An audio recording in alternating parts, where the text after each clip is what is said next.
Hi, Miranda. How are you? Hi, Lisa, I'm good, thanks. How are you? Very well. Thank you so much for joining us, and welcome everyone this evening to Collective Thinking Live. I'm Lisa. I'm founder of the Wentworth Collective, and we are an event management consultancy, and we design and deliver exceptional experiences for our clients that have lasting impact. And I'm joined here by my really good friend, Miranda Almond, and fashion editor and fashion stylist. And I'm really excited about this conversation. So thank you again, Miranda, for joining us. I know everyone's going to be really, really excited about what we're going to talk about today. So as I said before, I've known Miranda for nearly 30 years. We studied Italian together, and we met many moons ago. We met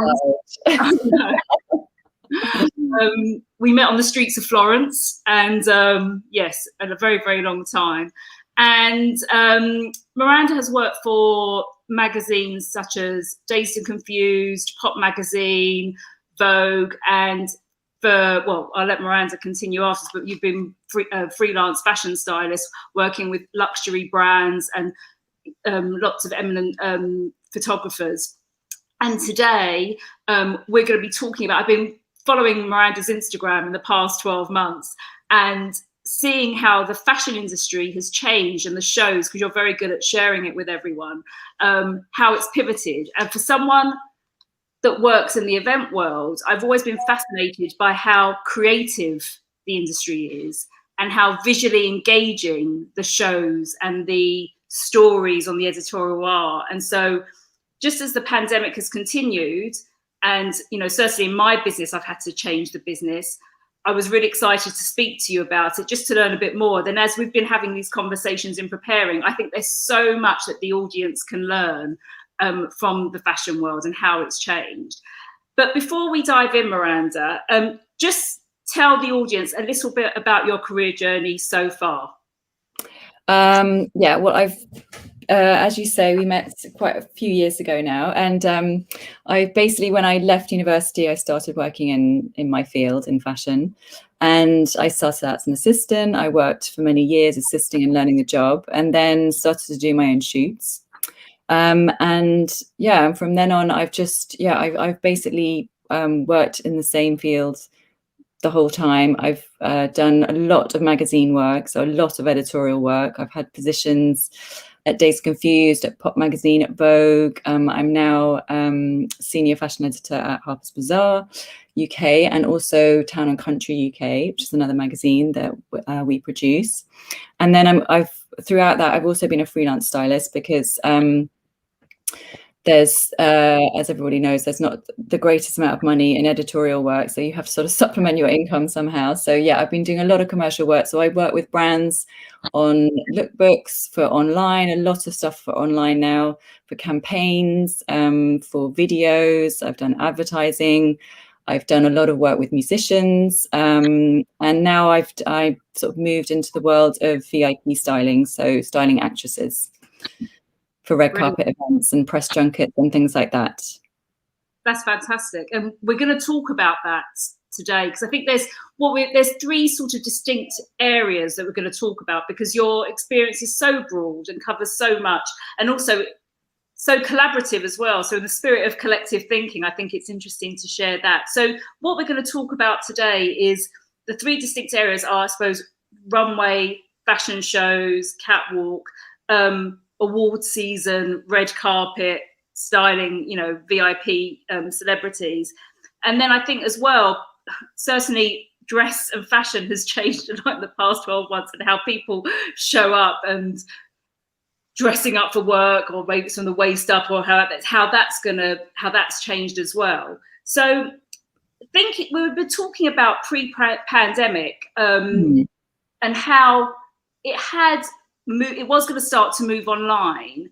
But just talk to me a little bit about how, I suppose, the traditional fashion show has changed.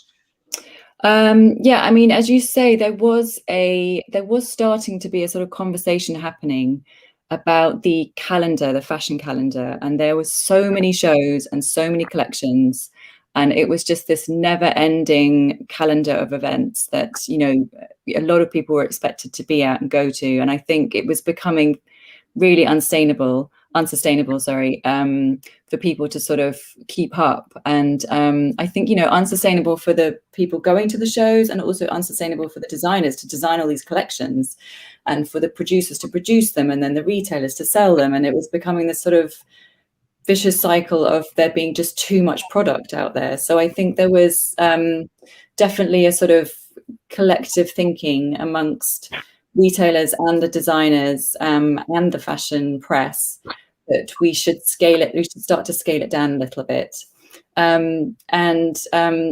Although there was, you know, that there was still an abundance pre-pandemic of presentations, shows, collections, parties, events, launches. I think that there was this sort of feeling that because everything was available online, especially the shows, the main sort of collections, it didn't feel like as necessary to be at the shows as before.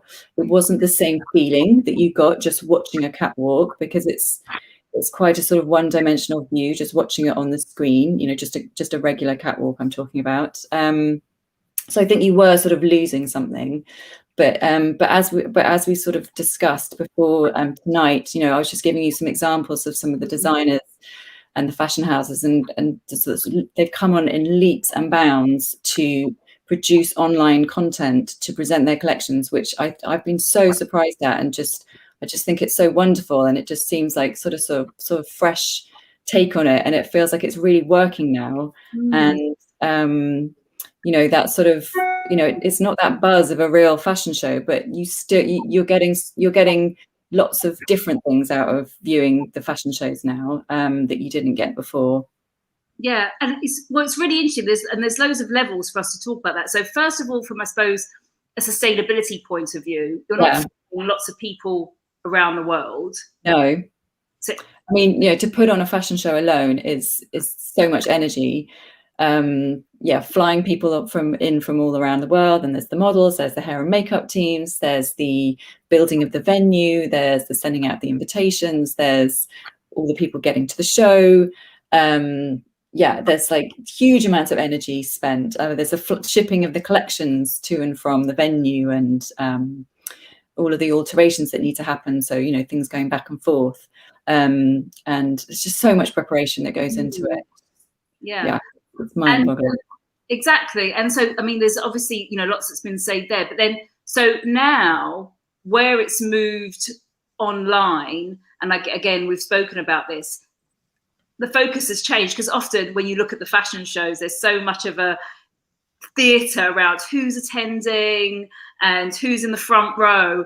But from what we've been talking about, you've got more of a focus on the clothes now, haven't you? Yeah, I think that's really true. I mean, it was becoming such a circus, especially outside of the shows. It was almost, in some cases, sort of taking over, I think. And, you know, some of the big names, some of the big designer names, it would be so much about who was going to the show, and the sort of, you know, what outfit they were wearing from a previous collection.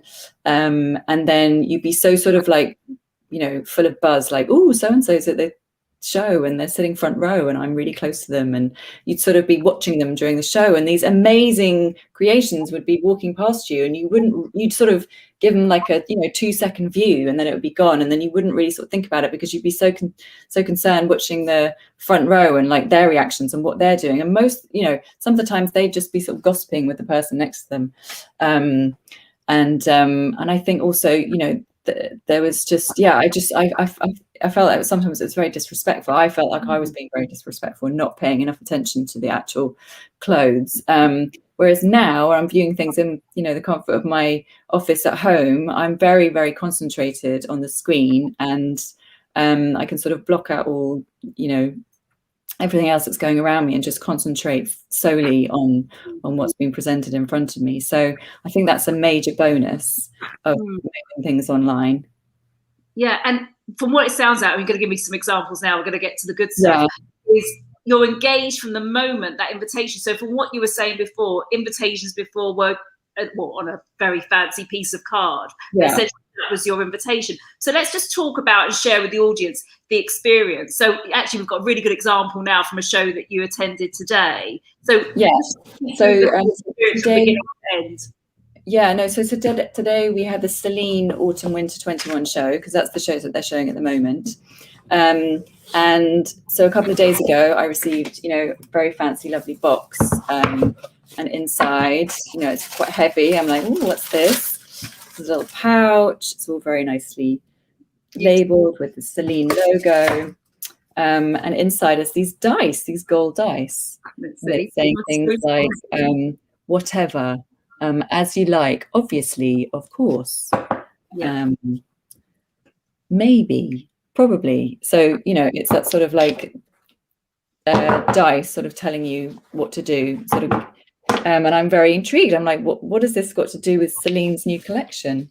Anyway, so that came, and then the show was today, and so I logged in dutifully at the right time and watched the show, which was brilliant. And I love the clothes anyway. So I was always going to watch the show, even if I hadn't been sent these dice. But being sent those dice and it being such a sort of curious thing to send, I was very intrigued. I was like, oh, maybe it's got something to do with gambling, or I don't know, some sort of mystery surrounding the show. I wasn't really too sure what the theme would be. So yeah, I mean, it was a very high production show. It was shot in a beautiful palace in France, and it had a harpist playing in the middle of a sort of lake, which was quite amazing. I'm not sure how they got her into the middle of the lake, but that was kind of beautiful. Very lovely imagery of the models that was cut into the them walking around the grounds of this amazing house. It had fantastic fountains, and the scenery was just beautiful, sort of topiary gardens and walkways. The clothes were beautiful. And it was more of a sort of story and a journey that it was taking you on, rather than just being the show. So it's it's the same sort of length as a fashion show, but in a way you're noticing, even and a very interesting sort of way to film it. So you're cutting away from the model, and then you're showing maybe a bit of the water and maybe a bit of a statue, and then maybe a bit more sort of like black and white footage of the models, and then back to the clothes walking again. So it's just a bit more of a sort of 360-degree view, and which I think kind of really works, because when you're sat watching a show, most of the time you're just sort of seeing quite a sort of not two-dimensional, but the girls are just sort of walking past you. You do get a finale where you get to see everything again, usually, but it's quite brief. So it's quite hard to take everything in sometimes. Whereas this way, I think you really sort of like, zoning in on things, and you're able to sort of go back to it. And I think it really works. So as a viewer and as an ambassador, what's the experience? Like, how's it changed in terms of, because essentially for your role, in the work that you do, you want to see these brands, you want to see the clothes, and you're then going to make an informed decision as to whether you're going to use them on shoots or to style celebrities or whatever in the future. So in terms of engagement, and that's what in the events world, that's what we're really interested in. How has that changed the experience? Well, it's changed it for me with some of the brands. So there's another example there was a show by Kenzo, the fashion brand Kenzo, and Mr. Kenzo Takada had passed away last year, and the current designer decided to use his past collections, but really celebrate them. So not do a sort of like greatest hits, as it were, but really sort of celebrate what he did and what he believed Kenzo to be, and what his vision was. And I think also sort of, try and show something that was really sort of uplifting.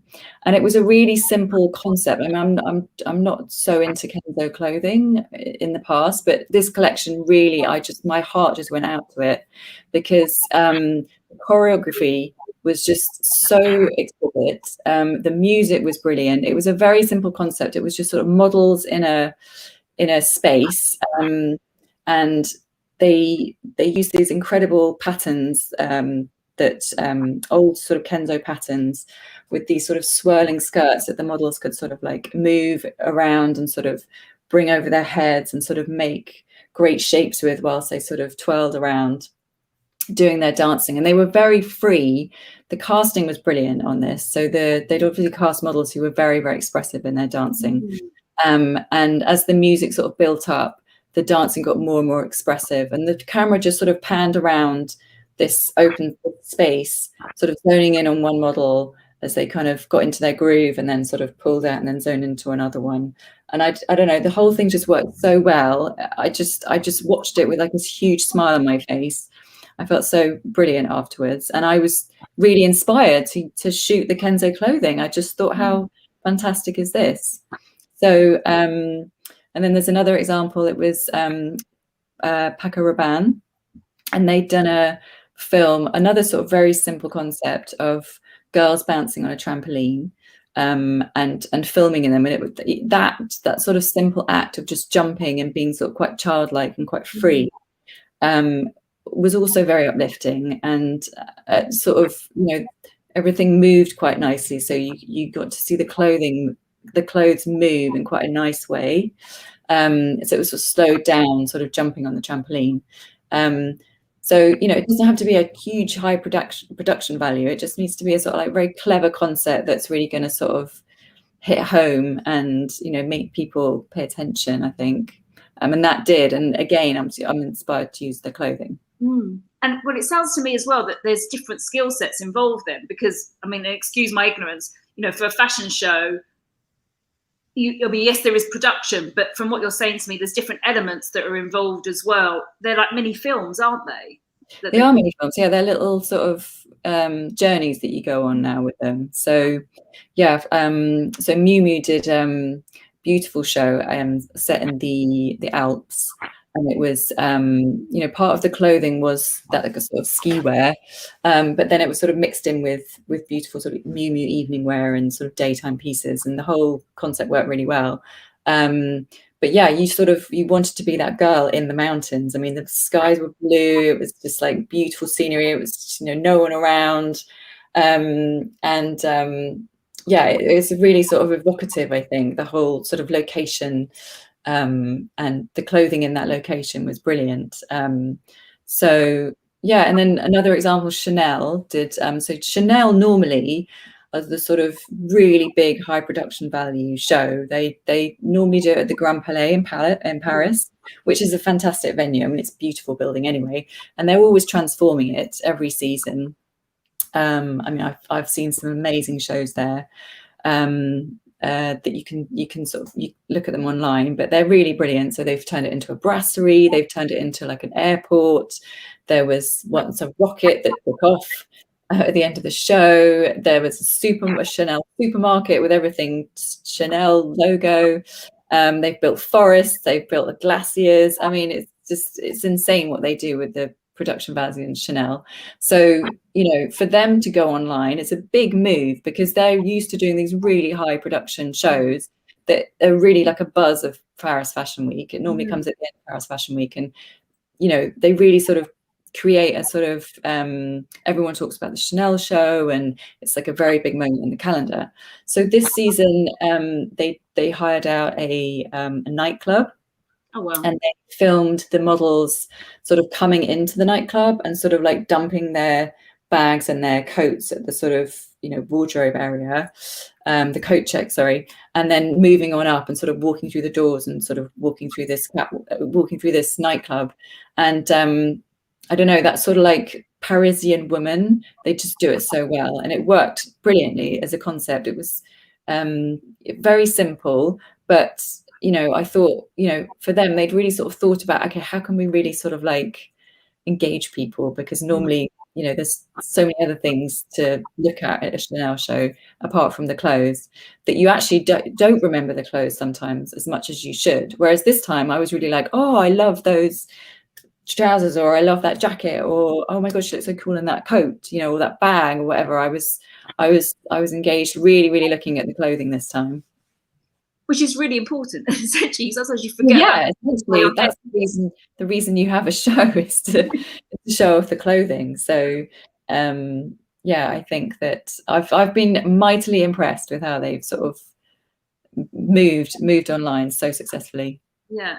So from what it sounds like, to recap on, sort of on this section as we wrap this section up, it sounds like, the invitation process is key to get Yeah. you intrigued.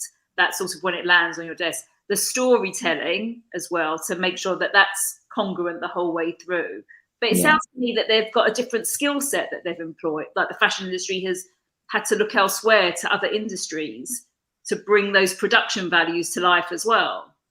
Yeah, I mean, it's with the film, it's so key to have, I think, an amazing cinema photographer who can set up shots and sort of really bring that sort of extra oomph to the production. Casting is really, really important. They must have to storyboard it so much more now than just a regular catwalk. So choreography is also really important. So a movement director or someone like that to be involved. Music is so important now. I mean, it always is, and it always was with fashion shows, but it's sort of really, really important now. And it's generally been the same piece of music as well throughout the films that I've seen, which I think it's a sort of stronger message that we want to send out. So yeah, I think it's I think where I've seen successful shows, it's the design houses are really thinking outside the box. So they're not just that, they really are sort of like looking outside to those different fields and employing people, bringing them in to give their take on it and to bring their expertise to the production. And do you think it's here because that's something we'll be talking about the events industry, is we're seeing the roadmap to live and everyone's really excited about meeting in person, but actually we've seen huge benefits with online experiences and virtual experiences. So whilst yes, you can't replace the energy of an in-person event, I personally do think that there is a place for virtual. Do you think that's the same for the fashion world now? Do you think it's here to stay? I mean, it's hard to say. I don't know if it will stay, but I think I think it remains to be seen. So if the shows that we've seen, because I feel like spring summer, which was shown in September time, we were still, some people were showing with a socially distanced audience. Some people just put out collections that were just photographed as stills. In fact, a lot of people did that. And some were doing films. So it was a bit of a mixed bag. It didn't really feel like it had really sort of gone gung-ho to everything sort of being online. Whereas for these shows, this season, so autumn winter 21, I feel like everyone's gone there. They sort of thought, okay, well, this is what we have to do. I mean, it must have been a huge cost-saving operation, I think, because putting shows on in real with the public is really, really expensive. So if it works for them financially, I mean, we're all suffering from the pandemic. Fashion has suffered enormously. So I think to recoup some costs, I think financially it probably makes sense to stay online. It's true, you don't get that same energy and buzz, and you won't get we were talking about at the beginning, so all the sort of buzz around the show as well. So everyone Instagramming having been at the show and who was at the show and people outside the show and people sort of preempting the show and being like, I'm so excited to go and watch the Chanel show and things like that. So there's not been that sort of buzz, because I know people used to really tune in around the time of those shows and sort of check out people's all the people that were lucky enough to go to those shows, checking out their Instagrams and stories and feeds and things like that. So there hasn't been that. So I don't know if that's going to have a knock-on effect. I don't know. I think it remains to be seen. I mean, ultimately, the shows are there to keep people interested in the brand and also to bring new people to those brands. The sales will still happen, they will happen. They're probably happening. I don't know actually how the sales are happening, because I'm not involved in sales, but I'm pretty sure that lots of them will have happened virtually. Now probably people are sort of able to go out and about a bit more and meet in person. But yeah, if they can keep the sales strong, then I think, they probably will keep them online. Yeah. Yeah, that's interesting. Really, really interesting. So then moving on to the other element that's really changed, and I really enjoyed actually watching the BAFTAs at the weekend. The other part that you do, is styling celebrities about award season. And I've loved seeing the glamour. It's been really interesting to see celebrities at home all dressed up. I mean, Yeah. because that's a huge part. Talk to me, how's award season changed? Because normally you'd be styling celebrities for the red carpet and flying around the world. How has that changed in the pandemic? Yeah, well, obviously we're only sort of seeing, like we are today, sort of seeing sort of from the waist up, as it were. So that's definitely been something to sort of take into account. There hasn't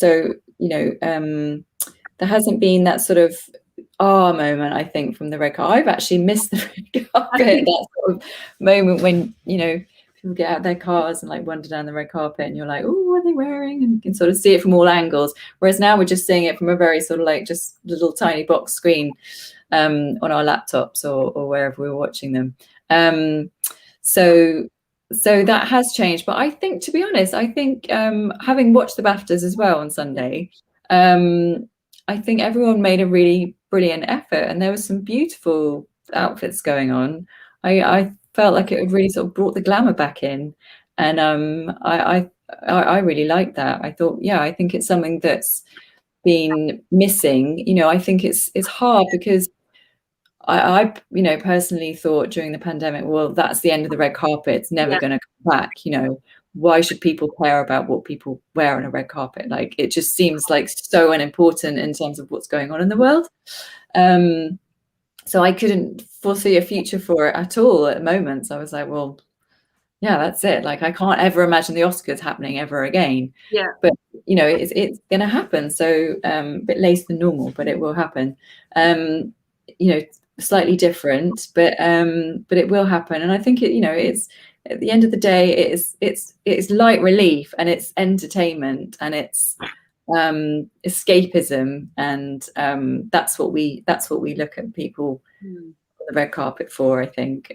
So yeah, I think it's nice to have it back, and I'm glad it's not gone away completely. No. And how does it work? Let's say, for example, because I know, always, and people viewing, whenever we go out for dinner on a regular basis, my friends and I will always quiz Miranda about who she styled recently, and I'm also asking about your work. But I know that an important part is actually making those individuals feel comfortable and wearing, I suppose, as we said in the first part, the collections that you feel that would be good to show them.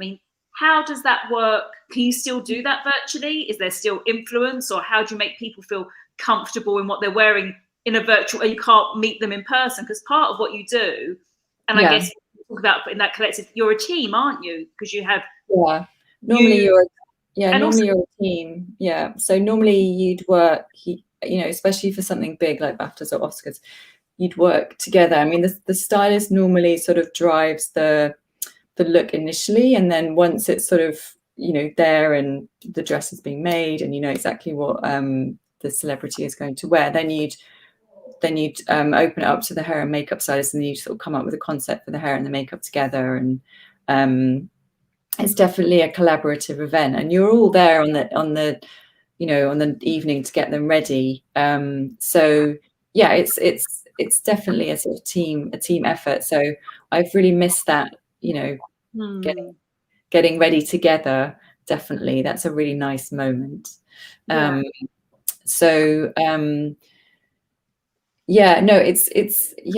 definitely weird to do it virtually. It's not the same. You have to know the person that you're dressing very well, I think, in order to make it work, because you need to be sending them things that that are going to sort of work. Otherwise, because they're sort of collapse. because I always remember, there was one particular celebrity, and the name escapes me who it was, and I remember talking to you about it, and I think there was a particular dress, and you managed to get the individual into the dress. So how, if you look, how do you manage to get people to wear your vision, or how does that process work virtually? To work virtually, I mean, to be honest, you don't really approach it in any sort of different way. I'm there to help that person feel the best about themselves they can possibly feel. The way that we present ourselves to the world is the way that the world will sort of reflect back on us, I think. So what we reflect to them, they will reflect back on us. So if you've dressed someone and they're going to feel great in what they're wearing, and it's going to make them feel empowered and really sexy, or just looking fabulous, then they're going to exude that. So that I feel like that's my job, is to make that person feel that way. And with that particular one, I just knew that at the end of the day, they were going to feel that once they had the hair and makeup and the jewels were on, and it was like the photographers were there. I just knew that was going to happen. That special moment was going to happen. So I think that's why I persevered with that. So I think it's just giving that extra confidence, and that's when working as a team really helps, because it's a very different thing trying something on with me in a front room with no hair and makeup, bad lighting, and a dodgy mirror, and having the gown on and everything, the hair and makeup and everything in place. It sort of suddenly transforms into something really special. So obviously that doesn't happen so much virtually, but I think things have now sort of opened up a little bit more, so we are able to meet a bit more in person. So things like the BAFTAs and the Oscars, people will be able to personally have hair and makeup styling done. And I guess part of that as well is, and we were talking about this before, is now you're sharing the story, you're seeing more on Instagram and social media. So you're not, say you don't see it on TV, or that you see some of it on TV, but it's that story as well, not just behind the scenes. No, definitely. I think that you definitely post more on Instagram than before in previous years when you were doing your job, because you've never had to, really. Yeah, because there's so many photographers that are going to be there just to photograph it for you, so you didn't really have to think about that so much. But now it's sort of, I think people might want to see the full look, because you're not going to see that on a Zoom. They want to see the shoes, and they want to see the earrings and how the whole thing looks together. So it's really nice to have that in a little story or an Instagram post. For sure. And I think that hair and makeup artists, they're really good at doing that. So maybe the talent maybe hadn't done it as much before. Maybe they're doing it a bit more now. To sort of show it off, to make sure it's sort of documented and out there for their fans. That's really interesting. And it sounds as well like when you do the editorials as well, like say the front covers, when you've done front covers of Harper's Bazaar, how has that been affected during the pandemic, or has it been business as usual in a COVID secure environment? So at the beginning it was really scaled back, and I know that there were a few shoots that happened with items of clothing just being sent out, especially shoots that had to happen in America or different places around the world. It was just not possible to travel anywhere. But then post the sort of first lockdown, we were quite lucky in that our industry were allowed to start shoots again. I mean, we have to be very COVID aware and COVID secure, so we've all learned how to do that and be on set and be safe. But a lot of the studios in London as well, everyone's made everything quite safe. I felt personally very safe going to work. I haven't felt unsure about it at all. And so we've been able to carry on. So actually I've been able to work in person with people. At the beginning it was very much no touching and so that was quite weird, because my job is very hands-on. So having to tell someone to sort of adjust something because you want it to look perfect for the picture, you have to really sort of like restrain yourself and be like, no, don't touch that person, keeping your hands behind your back, as it were. It's sort of it's a bit easier now. I'm really used to it. I'm really used to working with a mask, and sometimes you have double mask, sometimes you wear the full-on sort of suit. We sort of worked around it, and I feel very lucky that we've been able to carry on, to be honest, and still create photo shoots. And we've been a bit restricted with having things sent.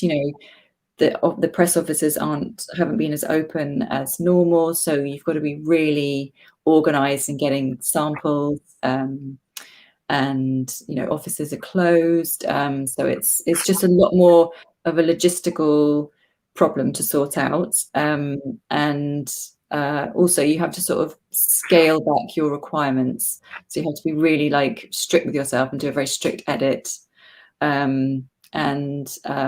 But yeah, I'm sort of, it sort of made me really grateful, and I just was very happy to be back on set and happy to be working creatively with people again as a group, because I really did miss it. Yeah, no, it's brilliant. It's been able to continue. So, I mean, as we sort of, it's been fascinating to hear just how, the fashion world has had to pivot and continue and still bring the glamour. And I know that we were talking about now, I mean, a topic during the pandemic has been about people's clothing, how it has been from the waist up. Yeah. Or we've just been in jogging. So now as we go into the next phase or the roadmap through to coming out of lockdown in June, how do you think fashion's going to change? Or what are your thoughts on how we should, like you said before, how we reflect, what should we be prioritizing? Well, yeah, I think it's been, quite interesting. I mean, myself, I think I lived in the same pair of Birkenstocks and jeans and t-shirt for about 5 months, which is a terrible thing to say. But it's actually nice to dress to go to work now, I have to say. And I know that, for a lot of people, they will continue staying at home, working from home, which is great for them. But I think, it is quite important to, present yourself well and also make a bit of an effort, even if you are working from home, because it does affect your whole sort of physiology and your body and the way you present yourself, and your sort of mental mood can be lifted if you're have a new top, nice new top on, or you've sort of dressed up a little bit, put a blazer on, or and done the whole thing. Obviously you don't need to be wearing heels around the house, but at least sort of put the right trousers on with your outfit or something, or I don't know, wearing a dress or something. It does sort of give you a different attitude, I think. And I think coming out of lockdown and entering back into the world, into the public domain, as we will slowly, I think I'm quite looking forward to dressing up and going somewhere a bit fancy and being able to put something a bit fancy on and actually putting on some makeup and making a bit of an effort. I have a dress that I've had hanging up in my wardrobe that I just keep looking at and thinking, okay, I can't wait to have a summer evenings party where I'm going to put that gown on and feel great. Because there are those special moments where you can feel good when you put something that you really love on. I mean, it does lift our mood. So I don't think that's gone away. I think people have definitely scaled back in their purchasing. We don't need to be buying as much as we were buying, I think. And that whole sort of fast fashion and, buying things and then sort of throwing them away, continually. I think thankfully that sort of really slowed down. And I hope that people will make better and sort of more informed choices about what they're buying, and also really realize that they don't need as much in their wardrobe, as many clothes, because I've certainly realized that I have the same item over and over again. I don't need to be buying another pair of jeans because I've already got many pairs of jeans in my wardrobe. And I think that the time definitely gave me good reason to sort out my clothes and my wardrobe. And I think most people had a bit of time to sort of go through their cupboards and sort things out and sort of realize, so actually see what they've got. Yeah. Which I think was a good thing. So then you can sort of, you know, start a little bit afresh and buy some sort of special things to add in, and they're going to make you feel good when you wear them. Yeah. So it sounds like, just as we're sort of wrapping up, and unless anyone's got any questions, it sounds like from the pandemic, you know, the fashion world has changed, but it's been, of course, it's suffered like, you know, any other industry. It has suffered, you know, and, you know, people have been out of work and there hasn't been as much, you know, money in the industry, but it has pivoted in a good way and made us more aware, approach it in a more sustainable way, but also being more creative as well. I think there's been a huge amount of creativity that's come out of the pandemic, actually, and I think that that's been a real positive thing. And I think, you know, I think fashion, as in the fashion world, hasn't suffered in terms of creativity. Absolutely not. No, I think it's more creative. It's like, you know, the crisis sort of produces more creativity in a way. I think retail is really suffering, and you know, those shops that relied on footfall definitely have suffered. So there's also, from a retail point of view, been a massive shift online for them too. And I think they're sort of, some of the stores already had a very good online presence, whereas others are sort of playing catch up. And there's just way more emphasis now on that sort of online presence, and it's really, really important. I think some people didn't think it was as important before, whereas now it's sort of really, really vital.